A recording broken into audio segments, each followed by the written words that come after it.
welcome to Kate and welcome to Ellen, who are. That was a full house. It is a full house. It's that every facial expression is blanked out on my screen, but that's novel. But anyway, it says okay. So welcome anyway. Welcome both, and thank you so much for agreeing to join us. This is Sunday night, and we're speaking with the heartbeat of Badapple Theatre Company, Don't compare them to Heartbeat, please. and the current bun, bringing the whole current bun of the world of Badapple to the world of cooking, and in the current bun show, which is Crumbs, which is a word I don't often say, but I rather like crumbs. So welcome. Very 1920s or 1930s crumbs. That's Very Jeeves and crumbs, Wooster. exactly, but we know exactly where it stands on it. So welcome indeed. Now, just to give our listeners a reminder of when actually, I think now, indeed, Kate and we can confirm, and Ellen, we can confirm on dates on this, but certainly, as I understand it, Crumbs is coming to York Theatre Royal, and that's going to be May the 20th, and May the 21st, and May the 22nd, and May the 23rd, and with matinees included. So that's the kind of York. It's also going to Darley Memorial Hall in April and Appletree Wake Village Hall as well. Okay, well that's actually a good first point, Graham, because this, and think about this. This is a company that has done, well, for a start, it's Kate's 27th original script by artistic director Kate Bramley for Badapple, who are based in Greenhampton. They're based on your doorstep, but it's a doorstep that keeps moving all the way around the country. So this show's it's already started, but this is a kind of new run for it. So when choosing, this is the opening question to this, when choosing venues, how do you go about doing that? I mean, even the names that you've said, Apple Tree Wick. I mean, even that's just an exotic. That wants to go in something that's got crumbs in it. So, Kate and Ellen, how do you go about sorting out where you're going to play on a tour? So it varies a little bit. We go wherever anyone asks us to, basically. So we go where asked. So yes, there's five village halls on the rural west side of North Yorkshire that come through in this tour, which are the furthest, I think, the furthest west and north of the county, because North Yorkshire is massive, as we Exactly. know. So yeah, we're touching base in five sort of small halls on that sort of west and northern side, which have been very kindly supported this time by North Yorkshire Council. So Good, good. they have been really amazing, actually. They were really excited about the thought that we were doing this ridiculous theatre, comedy and live baking show. They were in hysterics at the whole idea, and then threw a small amount of cash at making sure we could go to some of Exactly. the furthest outlying halls of the region. So yeah, that was quite They exciting. So actually came up with a dough, Oh, basically. Graham, I can't believe you just said that. Come on. Oh, I know it's obvious. Graham, I had to Graham, say it. I had to say it. you did. So let's have a question from you, Graham. Yeah, well, the thing is, it's a good subject, and it's the follow-up to the Daily Bread, and Bake Off's still a big show, so it Mm. all ticks the sort of contemporary popularity boxes. But it's really just an excuse, partly to see how women are treated by society as a whole, which, Yeah. as we all know, especially people who are not men like me and Charles, it's still pretty bad. So it's a clever way of addressing a quite serious subject. Mm. Mm. Do you think, Ellen, that actually the fact that it then becomes a solo show in doing that exposes that theme even more? Well, I think Petronella is really framed as the villain of the piece in a lot of ways, but I Mm. think whether they want to or not, audiences are hooked in from her. So get to feel some empathy and sympathy for how she feels she's been treated. And Mm. it might not be immediately obvious that, yes, she is also a victim of the way that Mm. society does treat women. But I think, yeah, that will inevitably come across as a underlying theme kind of by stealth. So I think Mm. audiences will be enjoying the comedy and the how wicked she can be, and then also think, actually, I started to feel quite sorry for this character, and hopefully that will be quite thought provoking for them as well. In terms of then of how you play that character, and so that actually you draw sympathy as well as empathy. how do you go about doing that? Because she's very, very watchable. She looks exhausting to play for a start, but she is really enjoyable to watch. She is. I mean, I know we all enjoy someone who's behaving badly, whatever, but she really is very enjoyable to watch. So you just can't cast her as a villain. She's more complex than that.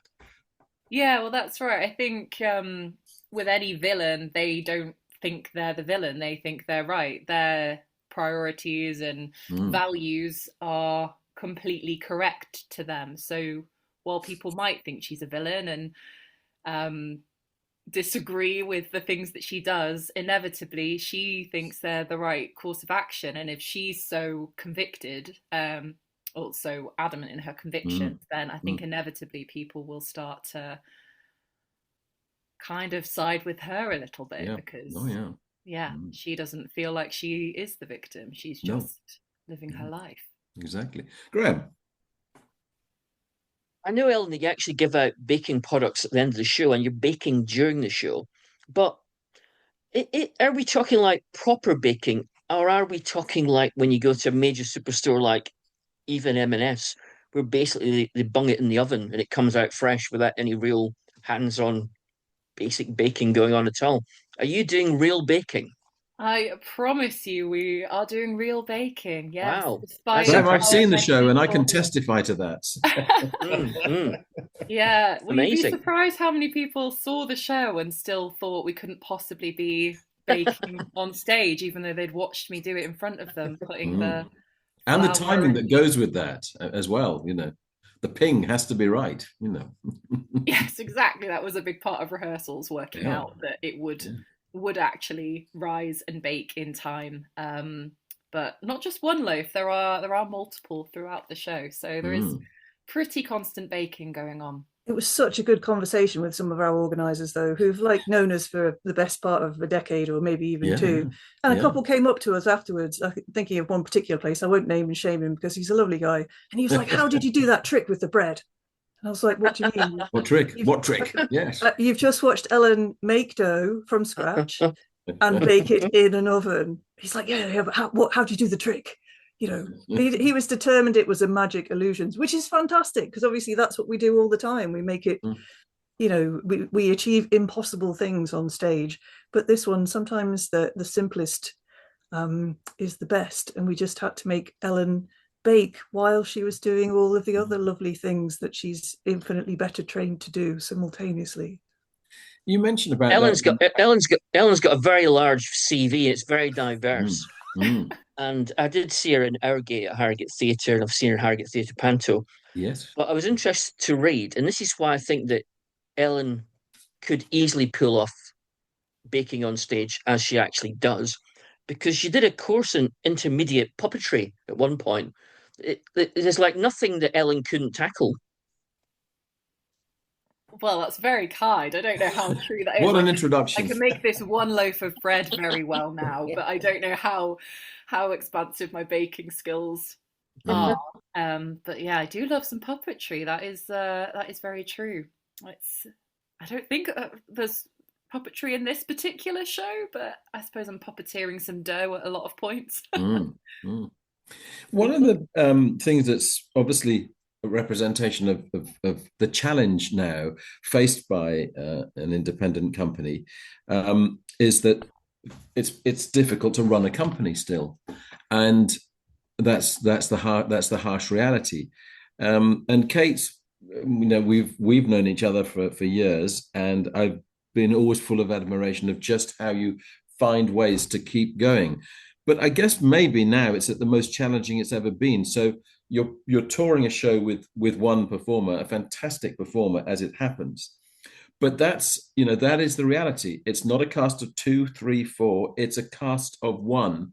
I think some people might be shocked at that's the reality of how tough it is now.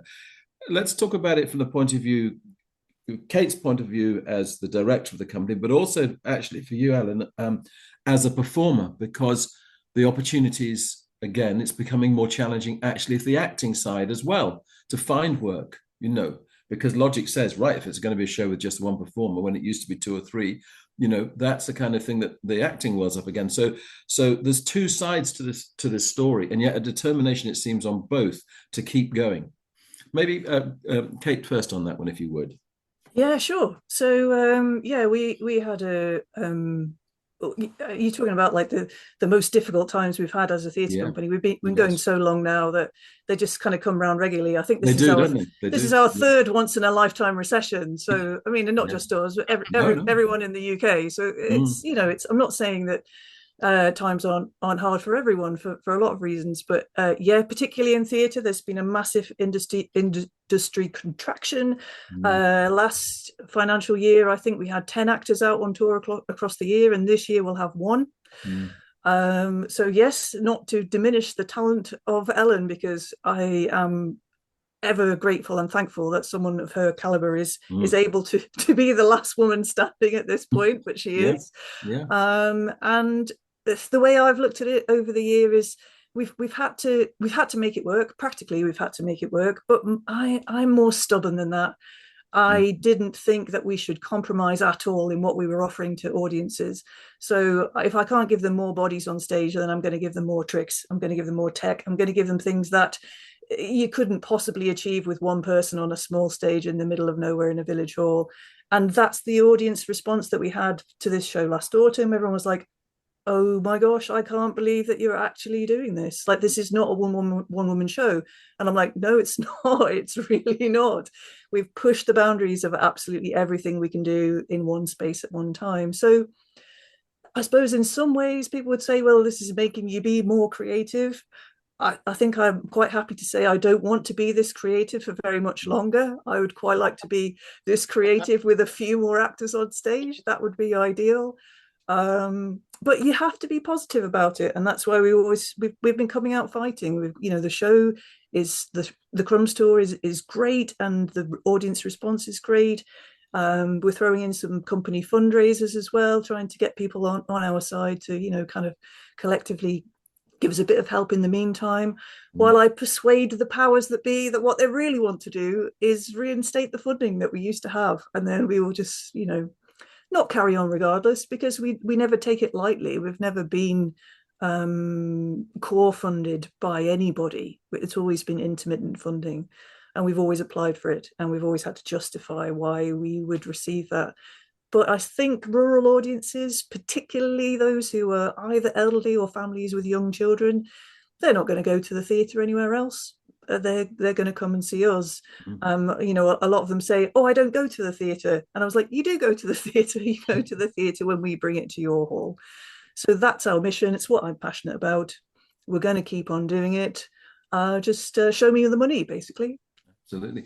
Alan, just to sort of go back to my thoughts on that, which is how it is as a working actor, how in an industry that is contracting, how you respond to that, and how you cope with that situation. I mean, I guess one way to cope with it is to be absolutely superb at what you do, and then obviously a director wants to take you on as an actor. But talk me through that experience of what it's now like working in the industry from your point of view.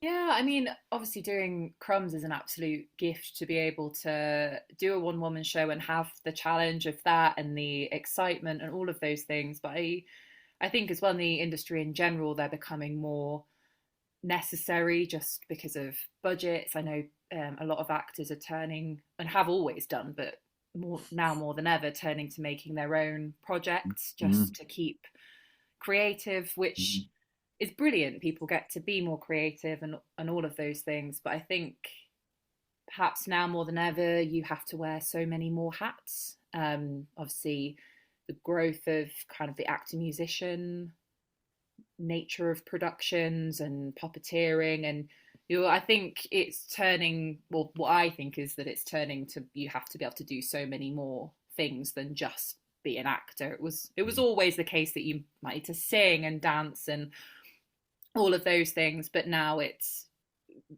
obviously budgetary but also creative reasons for having actor musicians on stage. You don't need to hire an orchestra.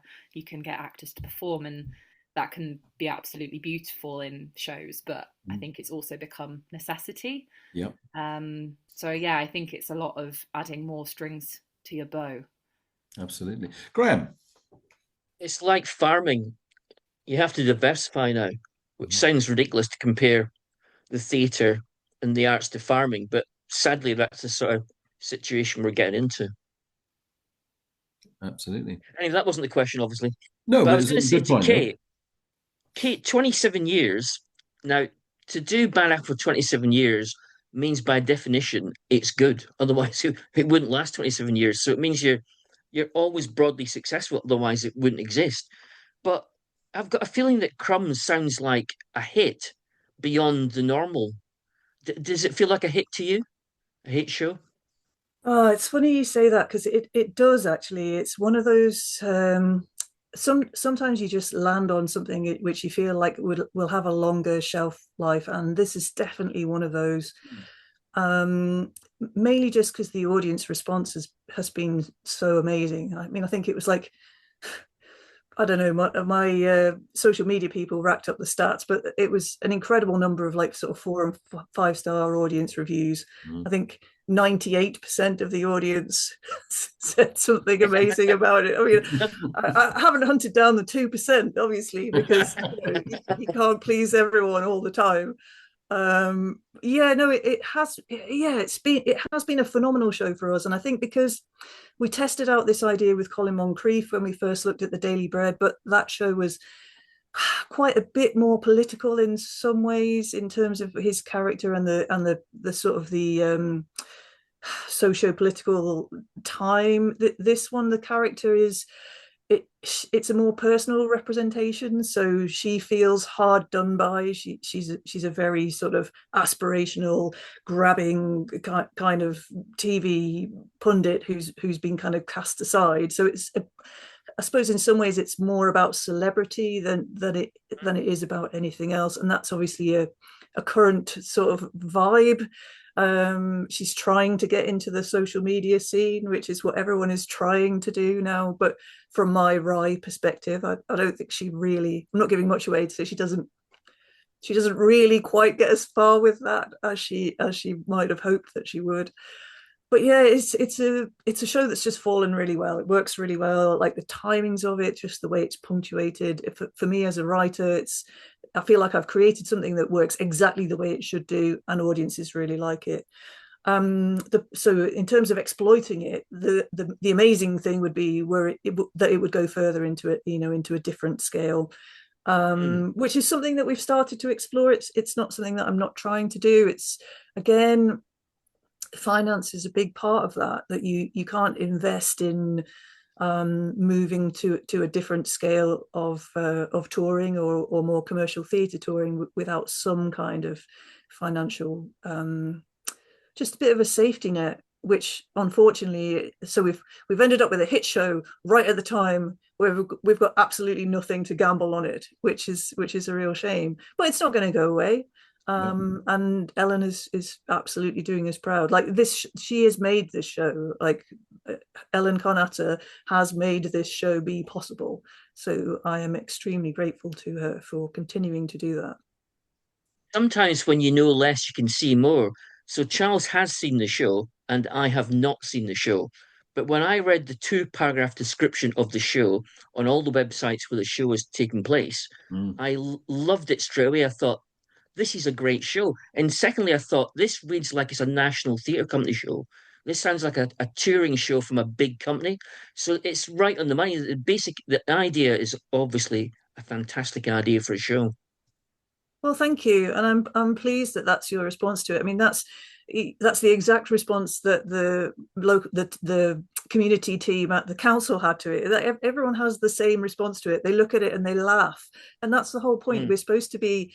I mean, the world is a fairly dismal place right now, and Ellen and I and Duncan, our tech designer and touring stage manager, like our ambition is all we need to do is go and be joyous in spite of everything for anyone who will listen. And yeah, I mean, we'll keep putting the word out. I think that positivity tends to kind of come round in the end. I've always talking about what is now nearly 28 years. I'm a month off 28 years of running this company. And you always have to be positive about it. And this show is unflinchingly, unfailingly positive. So we're going to keep doing it until somebody listens, and it'll just go further and further, I hope. And Excellent. one of the things that I think is worth mentioning as well, and this is where, Ellen, is that you aren't just playing the one character. You are, in fact, I think, playing 7 characters. There's Lady Payne, Demelza Dreek. These are great names, by the way, Kate. Mrs. Crumble, Nick Tony, who I love the character, and Penny Putanesca, I can't even pronounce this one right, Putanesca. and Gloria Gluton. So, Ellen, I mean, here's the smash hits question. Do you have a favorite character that you play? I'm sorry, it's a really cheesy question, but I'm going to ask you. Like choosing between children. It is, I know. I mean, you can't beat playing Petronella. She is just hilarious to play. It's always fun to play someone quite evil, but then I think her mother is even more evil. So I think she might be my favorite. But even as I'm saying that, I think, I can't leave out Big Tony. No, exactly. I love Big Tony. So I don't think I can pick a favorite. It changes each day. But I mean, the challenge of multi-role. We talk about triple threat that actors have to be with singing, dancing, acting, and acting musicians coming more to the fore or whatever. But actually, an ability. And this is when I chatted with Kate. Is the fact that you were so capable of playing so many diverse characters. That's what made her want to have you in the show. So, from your point of view, when you are faced with such a range of characters, how do you go about tackling that?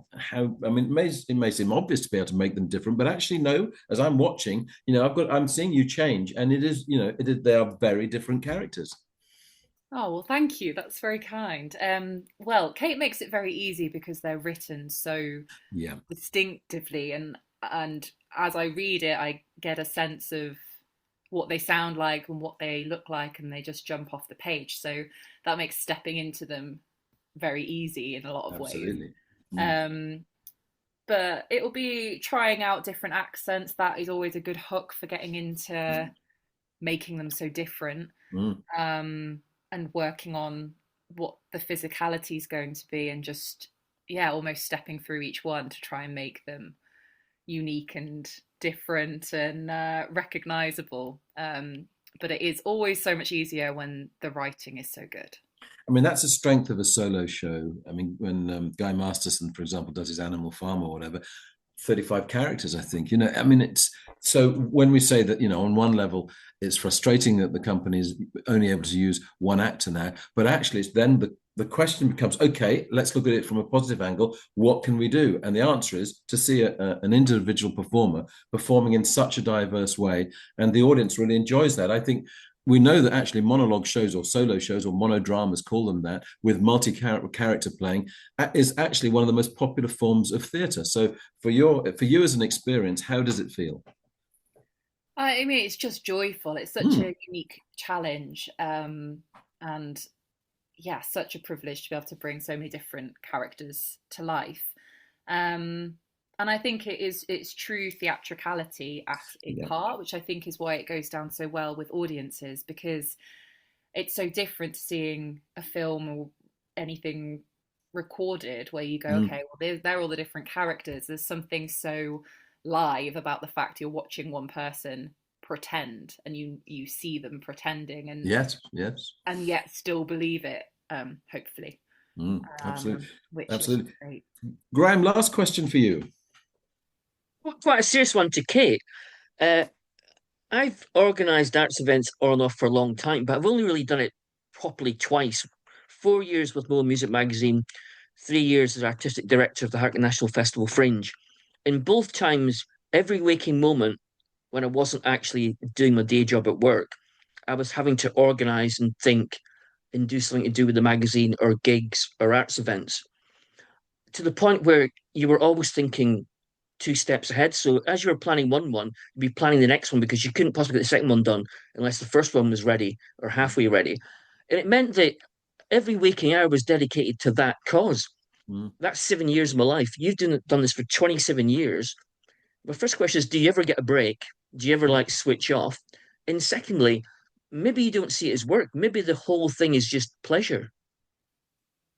So the answer is yes and yes. I occasionally switch off, and yes, I enjoy it. I enjoy some aspects of my job more than others. I obviously love being in a rehearsal room with Ellen or with anyone else, and I love writing up to a point. Some of it's hard, like the redrafting part is always hard. I'm not. I'm lucky. When I started out, when I left university, I didn't know for a second I was going to make a living being a writer and director. That was something that it's what I'd always wanted to do from about the age of 14, 15, from about the age my son is now. What I wanted to do was be a director. I fell into writing accidentally because nobody else would do it. So, and then somehow it's just kept on going. So I am very fortunate. I don't love the amount of financial management that's gone with it. I think over the last 4 or 5 years, I have been extensively retrained as a business professional a number of times by various high-flying organizations, also include the British Library and the Arts Council. I've had an extremely large amount of financial and company management training that lots of CEOs also have outside, the creative industries. I am trained beyond training in terms of, financial and company management. That's a big section of my life I wish I could get back. I'm sure there are lots of people who excel and thrive on being financial and company managers. It's only, again, by chance I've proved to be quite good at it. We've needed to just to keep us going over the years. Yes, my aspiration one day when I grow up, I will be able to write and direct and not have to do a lot of spreadsheets and paperwork.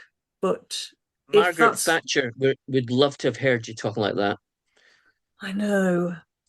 She might have administered the 100% cut in funding herself, though, sadly. So that's anyway, true. The plug might have been pulled. Exactly.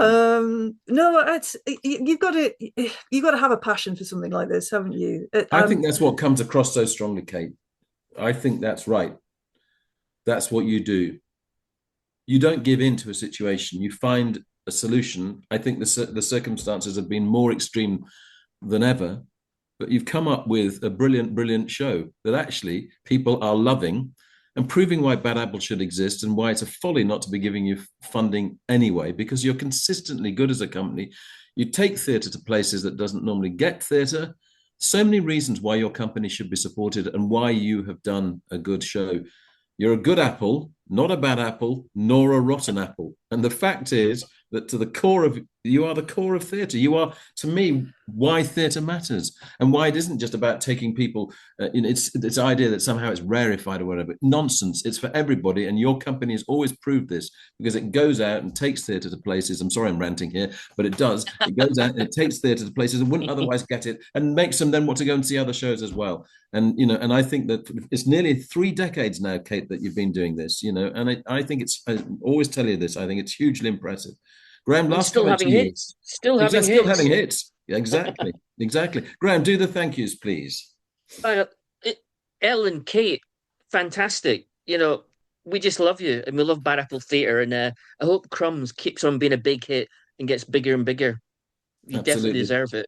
So to find out more for Badapple Theatre, just look up at Badapple Theatre on social media. All the details are there for this tour. As I say, definitely come to York Theatre Royal, but other performances as well. Very best wishes for the second tranche of dates, Ellen. Keep energetic, keep healthy, and keep enjoying it. And Kate, as ever, looking forward to seeing further shows. And thank you for this evening. Thank you so much.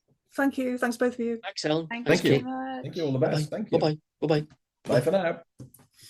So, Graham, a little speeding end to the evening. We always a few last questions for ourselves this evening. So, Graham, you have one of your favourite topics, field music. They're the new tribute. They are my Alan Ayckbourn. Field music are my Alan Ayckbourn. Well, yeah, they're playing. They're doing a Doors tribute act at Farsley, Old Woollen on Sunday, February 22nd. Yes, you wish and you the would be idea there. The idea that field music, a very intelligent art rock band of the last 20 years with brilliant albums, very precise, should be playing the louche, dramatic, sexually charged, confrontational Doors on paper sounds ridiculous. It does. And some fans, when they first heard last year that field music were about to do a Doors tribute called Fire Doors, Fire Outraged. doors. That's really good. Yeah, we're absolutely outraged because David Brewis, really nice guy, he's brother Peter, the core of the band. Yes. David Bruce is going to be in long hair and leather trousers playing Jim Morrison. So it sounds slightly unlikely, but the reviews have been immense. When they played Dublin Castle last month in London, the reviews were saying this was the best Doors tribute act they'd ever seen, and the crowd go absolutely mad for it. So You it's and I this know how huge skilled success. you and I know how skilled they are. The brothers are as musicians. I think it's really interesting, actually, that a band like this is doing a tribute show. It's not a lazy form of tribute act, which, and I'm not going to find some tribute acts, that I think, oh no, not another ABBA show, not another Queen show. But actually, when a cutting edge band like Field Music looks at doing the music by another cutting edge act that the Doors were in their time, you can see the potential for it to go wrong, but also right, Yeah. and to bring something Well, new to the music, literally to open doors, as it were. yeah, well, the two great things about music are, first of all, they're very good at cover versions anyway. They always put a twist on it, although on this occasion, they are being faithful to the Doors songs. But the second thing is that live, they're a different proposition to in the Yes, studio. they are. So live, they are lively and funny and passionate and very personable and charismatic. So doing the Doors live for them isn't such a stretch whatsoever. And I'm really pleased it's getting great reviews because basically they need the money as well. Because being an art rock band in Britain isn't it's a bit like being Badapple Theatre in independent theatre. Like Yeah, it's no but easy matter but making we money don't want these Field days. Music to go down to one person. That was which brother would miss out. I mean, you can't Exactly, imagine. yeah. So, Graham, you're going to go and see this. Yeah. Who are they performing with, the two brothers? Who's going to be joining them on Well, stage? it's a four-piece band, so you obviously Okay. got David is Jim Morrison, and you got Peter playing lead guitar, so he's like Robbie Krieger. But Mm. you've also got David Hyde, who's the Future Heads drummer on Yeah. drums, playing the Oh, sort of yes. John Densmore role, and you've got Andrew Moore, who's a long-time Field Music member. He'll be playing the bass, or rather keyboards, Keyboards. bass and keyboards, Mm. a bit like Ray Manzarek. Yeah. So I think the only one who tries to look like Jim the Doors at all is David Brewis as Jim Morrison. The rest That's one don't hell of a try. challenge to look But like the most but if you've beautiful seen a man who ever was in YouTube rock clip, music. Mm. if you watch a YouTube clip of them playing Riders on the Storm, it's fantastic. The actual feel and the musicianship and the atmosphere is just incredible. Mm. Well, now, Graham, just repeat the dates of when that is, and It's at Farsley, the old Woolen Mill, on Sunday, February 22nd. excellent. Good. Looking forward to that. Fascinated to know what when because I'm sure we'll come back to that when you've been to that concert. Graham, you've got coming up vinyl sessions in March. I think this is going to be in Harrogate next month, and this time we're going to be looking at a classic Peter Gabriel album. Now that's quite a few Peter Gabriel albums. Which is the classic above all other classics to do a classic Peter Gabriel album thereof? As you know, vinyl sessions have been going for about 7 years now, very popular.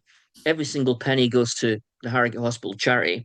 Yeah, And we do take risks occasionally. Then other times we don't take risks. So I would have gone for Peter Gabriel 3 with Beaky on it, No Self Control and Games Without Frontiers. But we've gone for the popular big hit album from 1986, So, which was the fifth solo Peter Gabriel album after he left Genesis, which is a great album, but it's a bit more mainstream than his previous solo albums.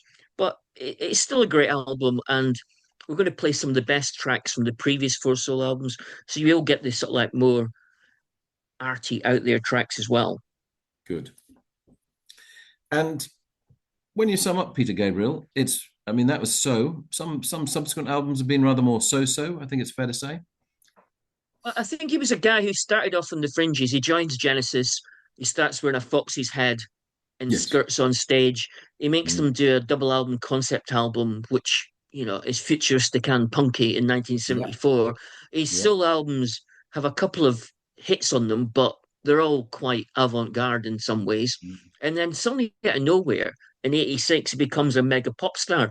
So he's like, he did the whole journey from the outsider to insider in the space of about 13, 14, 15 years. And I think where once could he he'd go done after that? Where could he go after that? Maybe that's the issue. He had nowhere to go.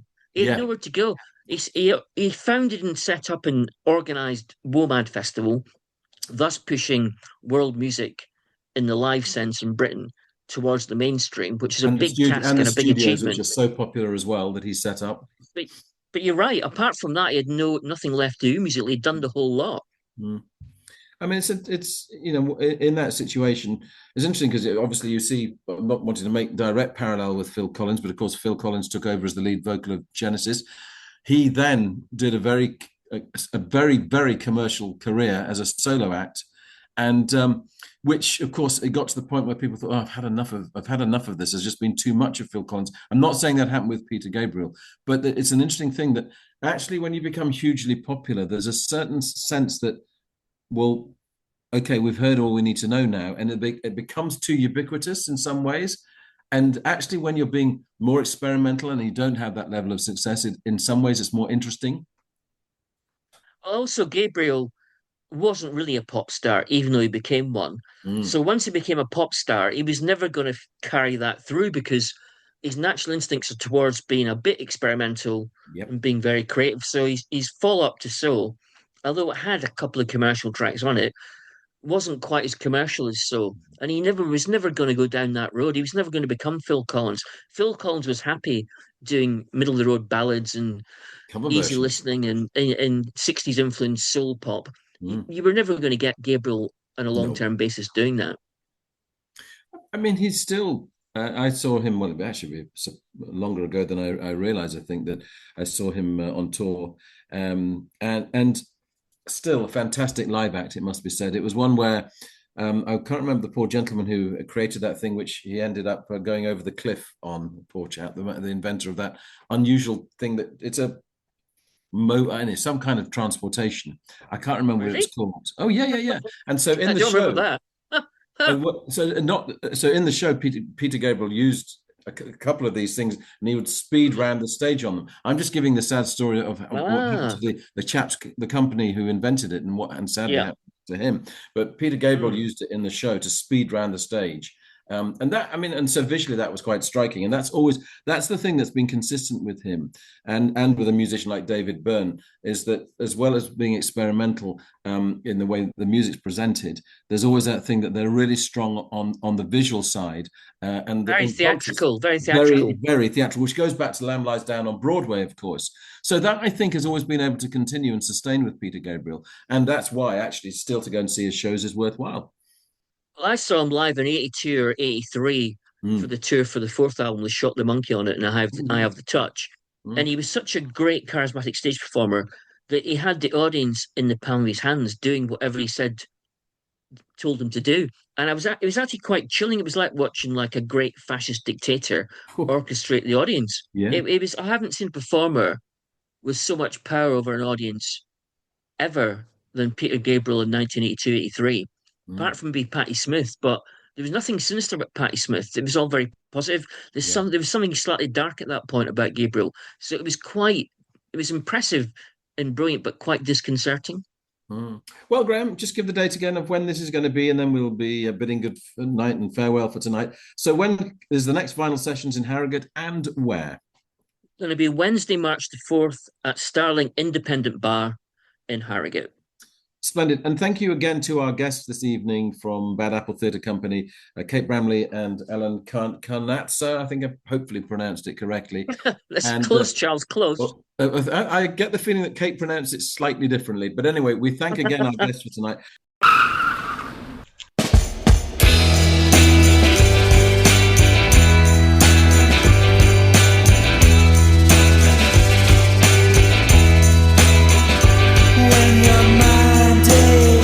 You've been listening to the podcast Two Big Egos in a Small Car. Your hosts were Graham Chalmers and Charles Hutchinson. This was a Baltic sub-production.